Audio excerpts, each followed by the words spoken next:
ഇവിടെ എന്തൊക്കെയാണ് നടക്കണതെന്ന് എനിക്കറിഞ്ഞൂടെ എൻ്റെ തമ്പുരാനെ.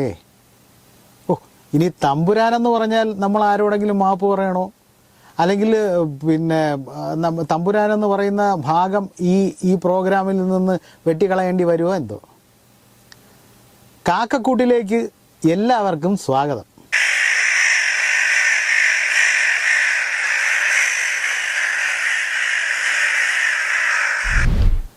ഞാൻ പറഞ്ഞു വരുന്ന കാര്യങ്ങൾ എന്തൊക്കെയാണെന്ന് നിങ്ങൾക്കറിയാം. വേറൊന്നുമല്ല, ഞാൻ കഴിഞ്ഞ എപ്പിസോഡിൽ പറഞ്ഞിരുന്നില്ലേ, മമ്മൂട്ടി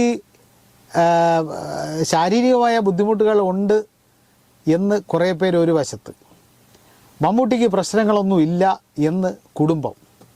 പ്രശ്നം ഉണ്ടായിരുന്നാലും ഇല്ലായിരുന്നാലും ഒരു മനുഷ്യനല്ലേ. നമുക്ക് പനി വരാം, ജലദോഷം വരാം, എന്തെങ്കിലും ചെറിയ അസുഖങ്ങളോ ഒക്കെ വരാം. പക്ഷെ അതൊക്കെ ചികിത്സിച്ച് ഭേദമാക്കാമല്ലോ. ഇവിടെ മമ്മൂട്ടിക്ക് ശാരീരികമായ അസ്വസ്ഥതകൾ ഉണ്ട് എന്നും ഇല്ല എന്നുമൊക്കെ പറയുന്നതിനിടയ്ക്ക് നമ്മുടെ പ്രിയപ്പെട്ട മോഹൻലാൽ അദ്ദേഹം ശബരിമലയിൽ പോയി മമ്മൂട്ടിക്ക് വേണ്ടി ഒരു വഴിപാട് നേർന്നു. അതിന് മമ്മൂട്ടി മാപ്പ് പറയണം, മോഹൻലാൽ മാപ്പ് പറയണം. ദേവസ്വം ബോർഡുകാർ അതിൻ്റെ കുറി വെളിയിലിട്ടതിന് ആ രസീത് കുറ്റിയെ എന്തൊക്കെയാണ് നമ്മൾ കേൾക്കണമെന്നൊന്നും അറിഞ്ഞൂടാ. അതിൻ്റെ ഇടയ്ക്ക് വേറൊരു വിവാദം, ഒരു പുലിവാലി. എമ്പുരാൻ എന്ന് പറയുന്ന സിനിമയിൽ ആരെയൊക്കെ എന്തൊക്കെയോ മോശപ്പെടുത്തുന്ന രീതിയിലുള്ള ചിത്രീകരണങ്ങൾ നടന്നു എന്ന് പറഞ്ഞുകൊണ്ട് ഒരു വൻപിച്ച എന്തിനു പറയാൻ ഇതിനൊക്കെ എന്തൊരാണ് നമ്മൾ പറയേണ്ടത്? സിനിമ എന്ന് പറയുമ്പോൾ നമുക്കറിയാമല്ലോ, നമ്മൾ എത്രയോ വർഷങ്ങൾ കൊണ്ട് സിനിമ കണ്ടുകൊണ്ടിരിക്കുന്നു. സിനിമയിൽ ഒരാളിനെ മോശപ്പെടുത്തുന്ന രീതിയിൽ എന്തെങ്കിലും ഉണ്ടായ നമ്മൾ ചില സിനിമകളിൽ നിന്ന് അത് കട്ട് ചെയ്ത് കളഞ്ഞിട്ടുണ്ട്. വ്യക്തിപരമായിട്ടുള്ള കാര്യങ്ങളാണ്. നമുക്കറിയാമല്ലോ, ഒരാളുടെ അയാളുടെ എന്തെങ്കിലും അയാളെക്കുറിച്ചൊരു മോശമായിട്ടുള്ളൊരു ചിത്രീകരണം അതിനകത്തുണ്ടായാൽ അത് ഒരാളുടെ ഒരു അതിനെന്ത് പറയണമെന്തോ വ്യക്തിപരമായിട്ട് എന്തെങ്കിലും ഒരു പ്രശ്നം വന്നാൽ അതങ്ങനെ ചെയ്യണം.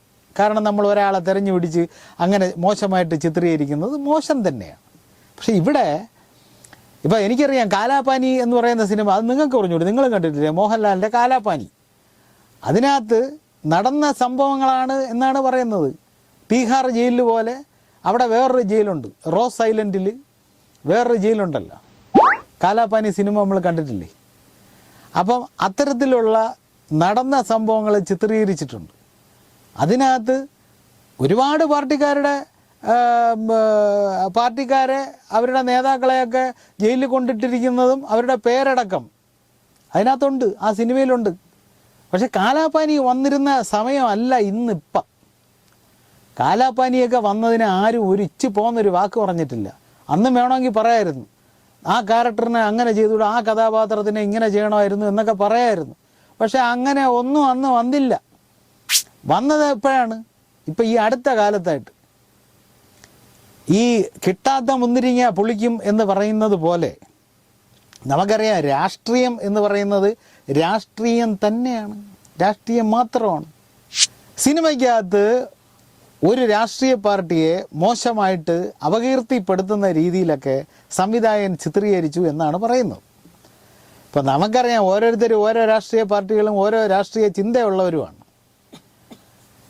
ഈ കലാ സാഹിത്യ സാംസ്കാരിക സിനിമ രംഗത്തൊന്നും രാഷ്ട്രീയം കലർത്തുന്നതിനോട് എനിക്ക് യോജിപ്പില്ല. നിങ്ങൾക്കുണ്ടാ? അങ്ങനെയൊന്നും നമ്മൾ ചിന്തിക്കാൻ പാടില്ലെന്ന്. നമ്മളെന്തിനാണ് നമ്മൾ കഥകളി കാണുന്നു? കഥകളിയിൽ താല്പര്യമുള്ളവർ പോയിരുന്ന് കാണുന്നു. പണ്ട് കുഞ്ചൻ നമ്പ്യാർ നോക്കടാ മർക്കടാ മാർഗേ കിടക്കുന്ന മർക്കടാ നീ അങ്ങനെ തന്നെ എന്തോ ഇതൊക്കെ എന്ത് ഓർമ്മയില്ല, പണ്ട് സ്കൂളിൽ പഠിച്ചാണ്. അങ്ങനെയൊക്കെ പറയുന്നത് പോലെ, അല്ലെങ്കിൽ ഈ ഓട്ടം തുള്ളലുകൾ കാണാതിരിക്കുന്ന ആൾക്കാരെ തന്നെ ഹാസ്യവൽക്കരിച്ച് ആക്ഷേപഹാസ്യത്തിലൂടെ കളിയാക്കുന്ന ഒരു രീതിയൊക്കെ ഉണ്ടായിരുന്നു. രാജാവിനെ കളിയാക്കാമായിരുന്നു, രാജാവൊന്നും പറയില്ല, തലവെട്ടി കളഞ്ഞിട്ടില്ല. ദിവാൻ പേഷ്കാർ പിന്നെ കുഞ്ചൻ നമ്പ്യാരെ വിളിച്ച് തലവെട്ടി കളഞ്ഞിട്ടില്ല, വിരൽ വെട്ടി കളഞ്ഞിട്ടില്ല, നാക്ക് വെട്ടി കളഞ്ഞില്ല. അത് കേരളത്തിൻ്റെ മഹത്തായ ഒരു സംഭവങ്ങളായിട്ട് മാറിയില്ലേ പിന്നെ. അതുപോലെ ഈ ആക്ഷേപഹാസ്യം എന്ന് പറയുന്നത് പോലെ ഇവിടെ ഒരു സാമൂഹിക കലാപരമായിട്ടുള്ള നമ്മുടെ സമൂഹത്തിൽ നിലനിൽക്കുന്ന ഒരു സംഭവം തന്നെയാണ് ഈ സിനിമ എന്ന് പറയുന്നത്. അപ്പോൾ സിനിമയെ സിനിമ പോലെ കാണണ്ടേ? എന്തിനാണ് നമ്മൾ രാഷ്ട്രീയം കാണുന്നത്? നമുക്കെല്ലാവർക്കും വ്യത്യസ്തങ്ങളായ രാഷ്ട്രീയമുണ്ട്. സിനിമയെ സിനിമയായിട്ട് തന്നെ കാണണം നമ്മൾ. ഇതിനകത്ത് ഇപ്പോൾ ആൻ്റണി പെരുമ്പാവൂർ പറഞ്ഞിരിക്കുന്നത് സിനിമയ്ക്ക് ഒരു തട്ടുകേടും ഇല്ലെന്നാണ്. സന്തോഷം അല്ലേ? നല്ലൊരു കൈയടി കൊടുക്കണ്ടേ? കൈയടിക്ക്. അപ്പോൾ സിനിമയ്ക്ക് തട്ടുകേടില്ല എന്ന് നിർമ്മാതാക്കളിൽ ഒരാളായ ആൻ്റണി പെരുമ്പാവൂരെണ്ണം പറയണം. അങ്ങനെ തന്നെ ഇരിക്കട്ടെ, നല്ലതാവട്ടെ. അണ്ണ ഒന്നുകൂടെ പറഞ്ഞിട്ടുണ്ട്, സിനിമ 100 കോടി ക്ലബ്ബല്ല 200 കോടി ക്ലബിൽ എമ്പുരാൻ എന്ന് പറയുന്ന സിനിമ വന്നു കഴിഞ്ഞു. നന്നായിട്ട് കൈയടിക്കും. അപ്പോൾ ഇതൊരു നല്ല പ്രവണതയാണ്. ഇനി ഇവിടെ പല ആൾക്കാരും പലതും പറയുന്നുണ്ട്.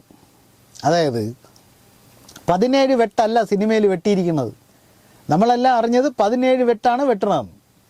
24 വെട്ട് വെട്ടി ഈ സിനിമ ഇറങ്ങിയിരിക്കുകയാണ്. Oh my God. അപ്പോൾ കണ്ടവരൊക്കെ വീണ്ടും പോയി കണ്ടോളണം. എന്തെന്നറിയാം, ഈ സിനിമയിൽ നമ്മൾ കണ്ട ഏതൊക്കെ ഭാഗങ്ങളാണ് ഈ 24 വെട്ട് വെട്ടി കളഞ്ഞിരിക്കുന്നത് എന്ന് മനസ്സിലാക്കണമെങ്കിൽ നമ്മൾ വീണ്ടും ഈ സിനിമ കാണണം. അതുപോലെ ഇന്നലെ വരെ ഈ സിനിമ വെട്ടുന്നതിന് മുമ്പ് ഈ സിനിമയിൽ എന്തൊക്കെ ഉണ്ടെന്ന് കാണാൻ വേണ്ടി ഇന്നലെ വരെ ആളുകൾ ചറ പറന്ന് തിയേറ്ററിലോട്ട് കയറിയായിരുന്നു. അപ്പോൾ 100 കോടിയിൽ നിന്ന് 200 കോടി ക്ലബിലോട്ടാണ് ഈ സിനിമ വന്നിരിക്കുന്നത്. Oh my God. സിനിമ വ്യവസായങ്ങളൊക്കെ വിജയിക്കണമെന്ന് ഇതുകൊണ്ടൊക്കെ ജീവിക്കണ എത്രയോ ആൾക്കാരുണ്ട് ഇല്ലേ? അവരെയൊക്കെ വയറ്റത്തടിക്കുന്നത് പോലെ ആവില്ലേ ഇങ്ങനെ ഈ സിനിമയെ വളരെ മോശമായിട്ട് നമ്മൾ സമീപിച്ച? രാഷ്ട്രീയം വേറെ, സിനിമ വേറെ. രാഷ്ട്രീയം ജനങ്ങളെ മനസ്സിലല്ലേ ഇരിക്കുന്നത്. ഒരു സിനിമ വന്നെന്ന് കരുതി ജനങ്ങളെ മനസ്സിൽ നിന്ന് ഈ രാഷ്ട്രീയം പോവൂ? എൻ്റെ അമ്മൂമ്മ പറഞ്ഞിട്ടുണ്ട്, ഞാൻ പണ്ട് ഈ ഇലക്ഷന് പോയി കുത്തണ ആ ചിഹ്നം ഇപ്പോഴും ഞാൻ ആ ചിഹ്നത്തിലേ കുത്തുവളെന്ന് എൻ്റെ അമ്മൂമ്മ പറഞ്ഞിട്ടുണ്ട്. അല്ലാതെ ഇപ്പോൾ ഇതിനകത്ത് ഒരുപാട് ചിഹ്നങ്ങൾ വരും, എനിക്ക് മാറ്റി കുത്താൻ തോന്നില്ല മക്കളെ എന്ന്. അപ്പോൾ അതുപോലെ നമ്മളൊരു രാഷ്ട്രീയ പാർട്ടിയിൽ വിശ്വസിച്ച് കഴിഞ്ഞാൽ ആ രാഷ്ട്രീയ പാർട്ടിയിൽ തന്നെ അവസാനം വരെ വിശ്വസിക്കണം. അതല്ലേ നല്ലത്. ഇവിടെ ആരാണ് മാറണത്? അണികളാരും മാറുമെന്ന് എനിക്ക് തോന്നുന്നില്ല. ഇവിടെ ഈ നമ്മളെ സമൂഹത്തിൽ നിന്ന് നേതാക്കന്മാരാണ് മാറണത്. എന്തിനാണ് മാറണത്? സ്ഥാനങ്ങൾ കിട്ടാത്തപ്പം ഒരു പഞ്ചായത്ത് മെമ്പർ മുതൽ പഞ്ചായത്ത് പ്രസിഡന്റ് മുതൽ block panchayat president, block president, ജില്ലാ പഞ്ചായത്ത് മെമ്പർ, ജില്ലാ പഞ്ചായത്ത് പ്രസിഡന്റ്, MLA, മന്ത്രി, മുഖ്യമന്ത്രി, ഈ സ്ഥാനങ്ങൾക്ക് വേണ്ടിയാണ് ഇവിടെ എല്ലാവരും ഇങ്ങനെ മാറുന്നത്. അപ്പം ജനങ്ങൾക്ക് അത് മാറ്റമൊന്നുമില്ല. ജനങ്ങൾ ഒരു രാഷ്ട്രീയ പാർട്ടിയിൽ തുടങ്ങിയാൽ അവർ ആ പാർട്ടി തന്നെ നിൽക്കും. അത് നേതാക്കന്മാർ മനസ്സിലാക്കി. അതല്ലേ നല്ലത്. അല്ലാതെ ഒരു സിനിമ ഇറങ്ങുമ്പോൾ എല്ലാം കൂടെ സട കുടഞ്ഞ് ആ സിനിമയ്ക്ക് നേരെ അതിൽ ഇന്നതുണ്ട് വിട്ടുകളയും. ജനങ്ങളല്ലേ തീരുമാനിക്കണത്. ജനങ്ങളാണ് രാഷ്ട്രീയ പാർട്ടി, ജനങ്ങളാണ് സമൂഹം, ജനങ്ങളാണ് വിധിയെഴുതുന്നത്. ഇവിടെ മന്ത്രിസഭ ഉണ്ടാവണമെങ്കിൽ എങ്ങനെ 4 മന്ത്രിമാർ കൂടിയിരുന്ന മന്ത്രിസഭ ഉണ്ടാവൂ? 5 MLA കൂടിയിരുന്ന മന്ത്രിസഭ ഉണ്ടാവൂ? MLA എങ്ങനെ ഉണ്ടാവണത്? ജനങ്ങൾ തിരഞ്ഞെടുക്കുന്നതാണ്. ഇലക്ഷൻ സമയത്ത് വന്ന് കയ്യും കൂപ്പി ഷേക്കൻഡും കൊടുത്ത് കൊച്ചിനെ എടുത്ത് മടിയിരുത്തി ടാറ്റ പറഞ്ഞ് പോണത് അല്ല രാഷ്ട്രീയം എന്ന് പറയണത്. ജനങ്ങൾക്കിടയിലേക്ക് വന്ന് പ്രവർത്തിക്കണം.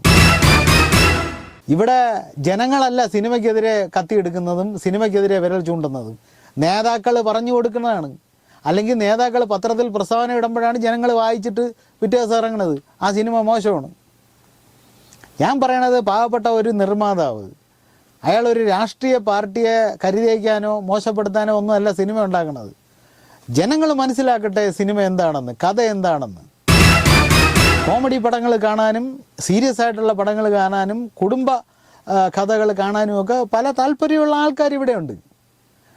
അപ്പോൾ ആ ആൾക്കാരെയൊക്കെ ഉദ്ദേശിച്ചാണ് ഒരു സിനിമ ഇറങ്ങുന്നത്. അല്ലാതെ ഒരു രാഷ്ട്രീയ പാർട്ടിയും കരുതേച്ച് കാണിക്കാനോ മന്ത്രിസഭ അടുത്ത പ്രാവശ്യം ഇവർ വരരുത് മറ്റവർ വരണമെന്നോ അല്ലെങ്കിൽ ദേശീയ തലത്തിൽ നിന്ന് അവരിറങ്ങി പോകണമെന്നോ അല്ലെങ്കിൽ കേരളത്തിൽ അതില്ലല്ലോ ഇത് വരണമെന്നോ അങ്ങനെ ഒന്നും ചിന്തിച്ചിട്ടല്ല സിനിമാക്കാർ. അതൊരു ആവിഷ്കാരമാണ്, അത് മനസ്സിലാക്കി. എന്തരായാലും സിനിമ നല്ല രീതിയിൽ മുന്നോട്ട് പോട്ടെ. 24 വെട്ട് വെട്ടിയ സിനിമ നിങ്ങളെല്ലാവരും പോയി കാണണം. അത് കണ്ടിട്ട് നിങ്ങൾ തീരുമാനിക്കൂ ഈ സിനിമ എങ്ങനെ ഉണ്ടായിരുന്നെന്ന്. ആദ്യം സിനിമ കണ്ടവരോട് പോയി ചോദിക്കൂ അപ്പോഴെന്തരം ഉണ്ടായിരുന്നെന്ന്. എന്തായിരുന്നാലും ഈ എമ്പുരാൻ എന്ന് പറയുന്ന സിനിമ 100 കോടിയിൽ നിന്ന് 200 കോടി ക്ലബിലോട്ട് വന്ന് എന്നറിയണതിൽ ഭയങ്കര സന്തോഷം. കാരണം വേറൊന്നുമല്ല, നിർമ്മാതാക്കൾ സുരക്ഷിതരായിരിക്കണം. അവർ മുടക്കുന്ന കാശ് അവർക്ക് തിരിച്ച് കിട്ടണം. അതിനുവേണ്ടി സിനിമാ വ്യവസായം നല്ല രീതിയിൽ മുന്നോട്ട് പോകണം. ലക്ഷക്കണക്കിന് ആൾക്കാർ ഇതുകൊണ്ട് പച്ചരി വാങ്ങിക്കുന്നുണ്ട്. അവരെ വായിൽ അവരെ കൊച്ചുങ്ങൾക്ക് ഒരു നേരത്തെ ഭക്ഷണം വാങ്ങിക്കാനുള്ള വക ഉണ്ടാവട്ടെ എന്ന് മാത്രം പറഞ്ഞുകൊണ്ട് ഈ കാക്കക്കൂടിൻ്റെ എപ്പിസോഡ് ഇന്നിവിടെ അവസാനിക്കുകയാണ്. എല്ലാവർക്കും നമസ്കാരം.